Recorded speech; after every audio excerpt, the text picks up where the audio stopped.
Evo nam sada sastava jedne i druge momčadi, evo nam sastava Dinama. Livaković je na golu, Perić i Šutalo stoperi, Ljubičić lijevo, Moharami desno, Mišić i Ademi u sredini veznog reda sa Špikićem i Vanušecom i naprijed dvojac napadača Petković i Drmić. Kao što vidite, na klupi je ostao Oršić, želio je Ante Čačić imati čvrstoću u ovome veznome redu sa Ademijem i Mišićem i Vanušec je dobio prednost na lijevoj strani, Špikić na desnoj, čime će u jednom defenzivnom dijelu igre imati više igrača Ante Čačić. Vidjet ćemo kako će se Petković ponašati, hoće li se on malo više vraćati, otvarati prostor Drmiću. Sudac Radu Petrescu, Rumun je, ima 39 godina, dolazi nam iz Bukurešta. Evo, možete vidjeti ga sada na vašim ekranima sa svojim pomoćnicima. Što se Škupija tiče, ovdje nema puno imena ili ne znam hoćete li prepoznati nekoga, osim možda njihovog trenera Goce Sedlovskog, kojeg itekako dobro poznaju navijači zagrebačke momčadi jer je dugo igrao u Dinamo. Evo sada da vidimo i sastav Škupija. Naumovski je na vratima, vidjet ćemo kako će izgledati ova zadnja linija, hoće li biti baš ovako kako će sada biti prikazano i nacrtano, sa Šeđijem Margevalašvilijem, Dželilom Brdarovskim. Broj 6 je upitan Faustin, koji je inače klasični stoper, Keven zadnji vezni, Alvarez desetka i naprijed Adetunđi, Danfa i Hamidi. Treba izdvojiti s brojem 19 Adetunđija kao njihovog najopasnijeg napadača, a kažem, vidjet ćemo kako će ta obrana izgledati, hoće li zaista Faustin Sengor igrati zadnjeg veznog, jer inače je klasični stoper koji nije vičan baš gradnji igre, ili će možda njega povući još natrag te zaigrati s petoricom u zadnjem redu Goce Sedlovski. Evo nam trenera Škupija, 48-godišnji Goce Sedlovski, 6 sezona je igrao u Dinamu, bio srčan, borben, pouzdan, omiljen. A mi čekamo da počne utakmica na Maksimirskom stadionu. I oglasio se rumunjski sudac. Prvi napad za Dinamo, prvi napad za Modre i da vidimo kako će izgledati ova premijera.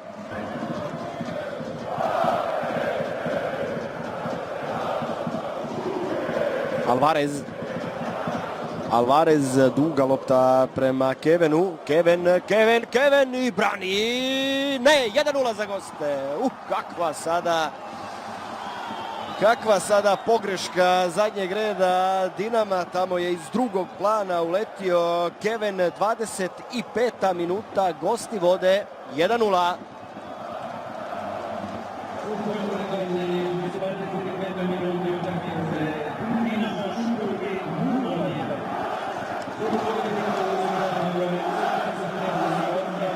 Škupi vodi 1-0.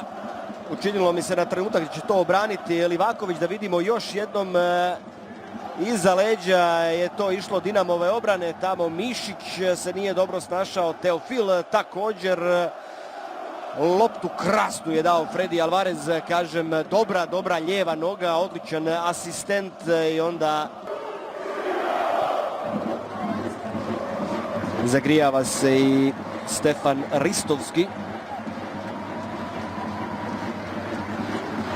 Vanušec,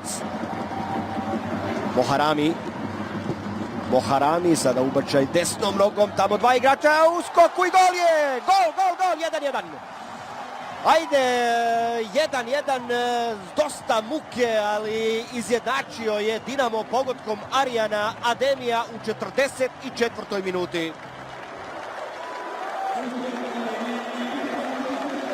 Nije Dinamo nikako mogao nešto iskreirati, stvoriti, probiti obranu Škupija, pa može onda i ovako dobar ubačaj Moharamija. Ostalo mu je ovdje prostora da se namjesti na desnu nogu i tamo je lopta preletjela Petkovića i fino sletjela. Ademi, Ivanušec.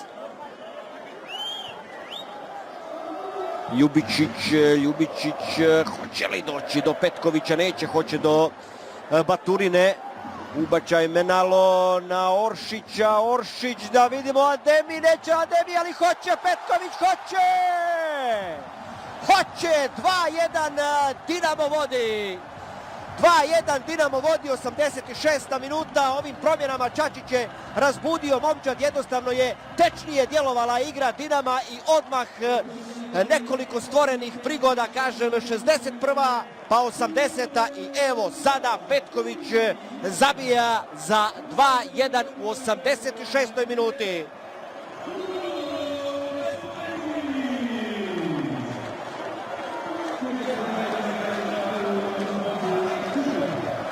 Menalo je ubacio, Oršić, Ademi ovdje želio šutirati, lopta dolazi.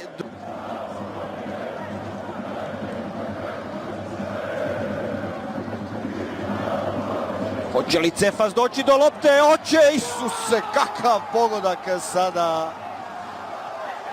Škupija za 2-2.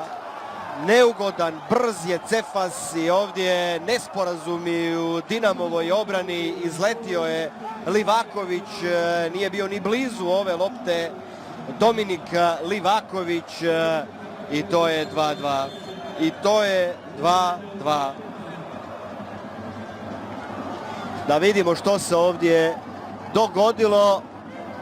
Cefas, Livaković u prazno.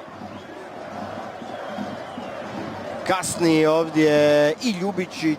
Jasno, kao i svaki profesionalac, kao i svaki nogometaš, i oni njegovi igrači nadali su se iznenađenju ovdje i dočekali su ga. Puno zadovoljniji su igrači u bijelim dresovima, puno zadovoljniji je Goce Sedlovski nego Dinamovi nogometaši i Ante Čačić. 2-2 protiv Škupija iz Sjeverne Makedonije, protiv Škupija koji je pun za sve nas ili barem za većinu vas anonimnih igrača. Eto, uspjeli su ovdje doći do remija, do vrlo dobrog rezultata